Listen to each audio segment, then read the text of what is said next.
السلام علیکم۔ میں ڈاکٹر شہناز مزمل آپ کی خدمت میں حاضر ہوں۔ ہم اپنے پروگرام تلاش ذات کا آغاز کر رہے ہیں اور اس کے لیے چند سوالات میرے ذہن میں تھے جس کا ذکر میں نے پروگرام شروع ہونے سے پہلے کیا تھا کہ ہم سب شانہ بشانہ اس میں ساتھ ساتھ چلیں گے، کیونکہ یہ تلاش ذات کا عمل ہر ایک کا اپنا اپنا عمل ہے اور ہر شخص پہلے اپنی ذات کو تلاش کرتا ہے اور پھر دوسروں کی ذات میں دلچسپی لیتا ہے، اپنی ذات کو مثال بنا کر۔ اور یہ سفر بہت خوبصورت ہوتا جاتا ہے کیونکہ اس میں لوگ ملتے جاتے ہیں، قافلہ بنتا جاتا ہے اور ہم ایک دوسرے سے سیکھتے ہوئے آگے بڑھتے چلے جاتے ہیں۔ یہ سیکھنے کا ہی عمل ہوتا ہے، اس میں کوئی استاد نہیں ہوتا، سب ایک دوسرے کے استاد ہوتے ہیں اور سیکھ رہے ہوتے ہیں، سکھا بھی رہے ہوتے ہیں۔ بچے سے بھی ہم سیکھ رہے ہوتے ہیں، بڑوں سے بھی ہم سیکھ رہے ہوتے ہیں اور ایک بچہ بھی ہمارا استاد ہو سکتا ہے۔ تو سب سے بڑا تو ایک جو اللہ تعالیٰ نے ہمیں اب سیکھنے کے عمل کے لیے جو چیز عطا کی وہ قرآن کریم ہے، اور اس کے ساتھ ساتھ اس نے ہمیں غور و فکر کی عادت، بار بار اس میں اندر ذکر آتا ہے کہ اس میں غور کرو، فکر کرو۔ ہم اس کو ناظرہ تو قرآن کو پڑھ لیتے ہیں، پڑھتے چلے آتے ہیں، لیکن ہمیں یہ پتہ نہیں ہوتا کہ قرآن کریم کیا کہہ رہا ہے۔ قرآن کریم صرف طاقچے میں سجانے والی چیز نہیں ہے، شادیوں بیاہوں میں استعمال کرنے والی چیز نہیں ہے، خوبصورت جزدان چڑھا کے رکھ کے اونچے طاق میں رکھنے والی چیز نہیں ہے، بلکہ جو کچھ اس کے اندر موجود ہے اس کو سمجھنا بہت ضروری ہے۔ اس کے ایک ایک لفظ میں حکمت ہے، اور ایسی حکمت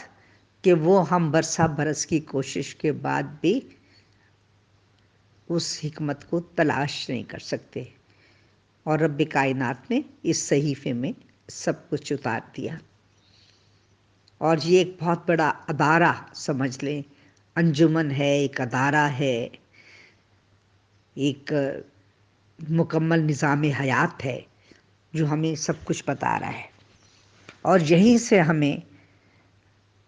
جو ہے اپنے آپ کو تلاش کرنا ہے، اپنی ذات کو تلاش کرنا ہے، اور اس کی روشنی میں دوسروں کو سمجھنا ہے۔ اور اس عمل کے لیے معاشرے میں پہلے تو والدین ہیں جو بچے کو سیکھنے کے عمل سے گزارتے ہیں، یا بچہ ان کو دیکھ کے کچھ سیکھتا ہے، جیسا وہ اپنے والدین اور بزرگوں کو، اپنے گرینڈ پیرنٹس کو کرتے ہوئے دیکھتا ہے، وہی عمل اس کا ہوتا ہے۔ جو وہ کرتے ہیں وہی وہ کرتا ہے، شعوری یا لاشعوری طور پر وہی عمل دہرانے کی کوشش کرتا ہے۔ اس وقت تک اسے یہ سمجھ یا تمیز نہیں ہوتی کہ یہ عمل کسی کے لیے اچھا ہے یا تکلیف دہ ہے، مثبت ہے یا منفی ہے، اور برا ہے یا اچھا ہے۔ یہ تو جب وقت گزرتا چلا جاتا ہے اور وہ شعور کی منزلوں میں پہنچ جاتا ہے تو تب اسے سمجھ میں آتی ہے کہ کون سی چیز صحیح ہے یا کون سی چیز غلط ہے۔ اور پھر اس کے بعد والدین کے بعد، گھر کے بعد،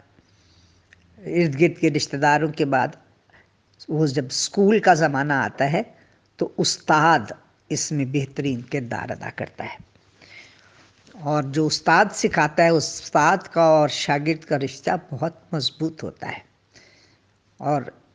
بچہ اپنے استاد سے بہت متاثر ہوتا ہے، وہ اپنے استاد سے جو کچھ سیکھتا ہے اس پر عمل کرنے کی کوشش کرتا ہے۔ اس میں کتابوں سے زیادہ اس کے استاد کا کردار شامل ہوتا ہے، اور استاد کا کردار کیسا ہونا چاہیے؟ وہ ایک مخلص شخص ہو، بے لوث پیار اپنے اسٹوڈنٹ سے کرتا ہو، اور ان کو ہر وہ چیز سکھانا چاہتا ہو جو مثبت ہو، جس میں منفی سوچ نہ ہو، اور جو اس کی زندگی کی راہوں میں اسے ترقیوں اور کامیابیوں کی طرف لے جائے۔ انشاءاللہ اس موضوع پر اگلے لیکچر میں ہم گفتگو کریں گے۔ آپ کے ذہن میں جو سوال آئے ہیں اس لیکچر کو سننے کے بعد یا پہلا پرومو سننے کے بعد، وہ ضرور ہمیں لکھ بھیجیے گا، تاکہ ہم اور آپ اس سفر میں برابر سے شریک رہیں، اور جب ہم برابر کے شریک ہوں گے تو ہمیں سیکھنے کا زیادہ موقع ملے گا۔ مسلسل ہمارے ساتھ رہیے گا، سنیے گا بھی اور سنائیے گا بھی، اور اپنے سوالات کو ان باکس کر دیجیے گا، اور جب بھی انشاءاللہ نیکسٹ لیکچر ہوگا اس میں یا تو پہلے یا بعد میں ان سوالات کے جواب دیے جائیں گے،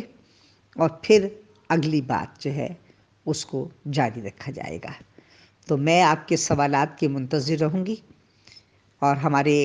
اس چینل کو یا پھر ٹی وی کو سبسکرائب بھی کیجیے گا،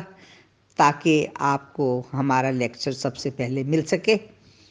اور آپ اس پہ غور کر سکیں اور بات کر سکیں۔ تو انشاءاللہ جلد ملاقات ہوگی۔ اپنا بہت خیال رکھیے گا۔ اللہ حافظ۔